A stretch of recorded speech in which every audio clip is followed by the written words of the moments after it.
All right, greetings. My name is Oscar Perez. I am the coordinator of jazz studies at the Cali School of Music at Montclair State University.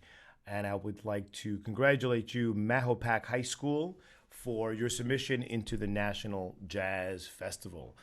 So I'm going to give you some comments, and I'm hoping that they will help you in your musical journey.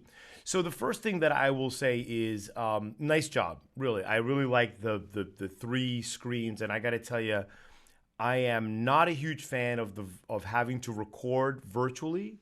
I've had to do probably 10 or 12 projects this year this way, and it's always a lot of work. So I commend you on taking on this endeavor.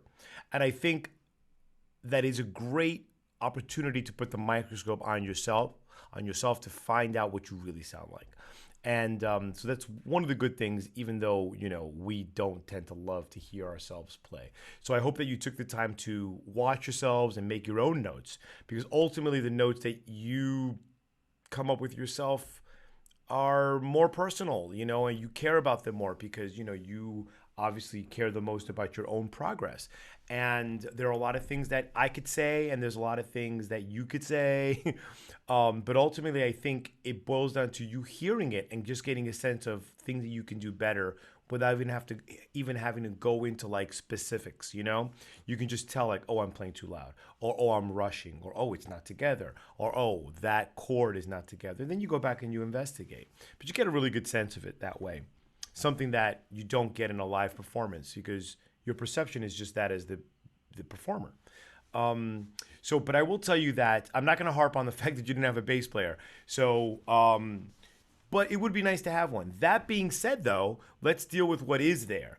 And that is a piano player that, you did a really nice job in playing the chords well And they weren't easy chords because someday my prince will come, Round Midnight, Slow Boat. I mean, these are not easy tunes. So, congratulations on like I said in the notes, starting together and ending together.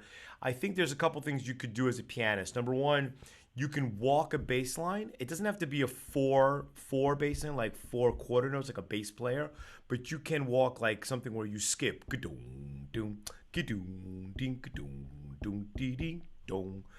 And then playing that low. The other thing you can do is you can get a Rhodes sound, like a electric piano sound, because they have a lot more sustain. The piano note, as soon as you play a piano note, it starts to die right away. And believe me, I know all these things because I'm a pianist. So using a Rhodes sound or electric piano sound or even an organ sound has a lot more sustain, so it'll sound fuller and kind of like fill up that bottom end of the of the spectrum there, so that it doesn't sound so bright. Not having the bass player made the drums, especially when you're playing the hi-hat and the cymbals, sound really bright and crisp, and there was no bottom end. So that throws off the balance a little bit, right?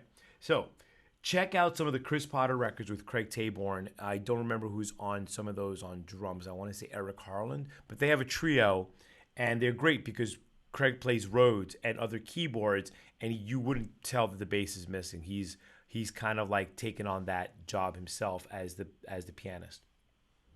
Okay, all that to be said, the intonation was cool.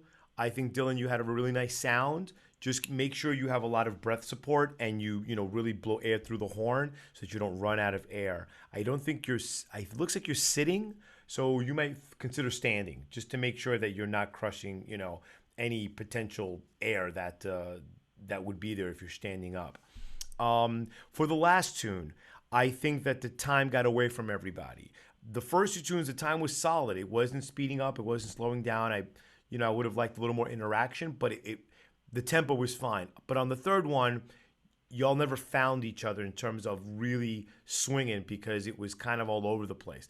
I'm actually really happy that you all ended together and that you played parts of the tune together because it was hit or miss in terms of like where the downbeat was and where the comping was and where the bass line was and where the melody was. So that was kind of a trip. But you guys have like an internal communication. I can tell you like playing with each other because you made it work. But that's definitely something you want to work towards, getting a more cohesive kind of sound that way in terms of like the rhythm. And I think it lacked dynamics. I think overall the whole thing was kind of like this. And that's okay. I mean, you guys aren't seasoned professionals yet. You'll learn how to do that. But I would practice playing really soft to really loud, like within 8 bars or 16 bars, just to kind of get a sense of what it feels like to play super loud and then super soft. And again, the virtual environment, it's much harder to do. But make sure you do it once we all go back to playing in person. It will make a huge difference. Really, the best thing to focus on when it comes to virtual performances is accuracy. Note accuracy, rhythmic accuracy. Those are the things that you can really pin something on and say, that could be better or that was good. Vibe, dynamics, blending. It's really hard to do in a virtual environment, Even professionals, we have a problem doing it, and sometimes we count on the software or the gear to do some of that work because everybody's recording level is a little bit different. So it's not a foregone conclusion that this modality is going to help anybody really become a better section player because you need to hear that person next to you, So great program though. I really like the classic jazz tunes. I thought it was great. Round Midnight is a bear of a tune, so I think it's admirable that you took that on. A fantastic tune. Just keep doing your homework in terms of learning the melodies, learning the chord progressions. Listening is so important to getting this oral image in your mind and in your ears of what the thing should sound like. So when you start to get it, you're like, yes, that's it. That reminds me of the version I hear on Round About Midnight by Miles Davis.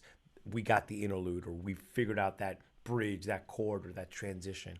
All those kind of things come when you have an idea of what it's supposed to sound like.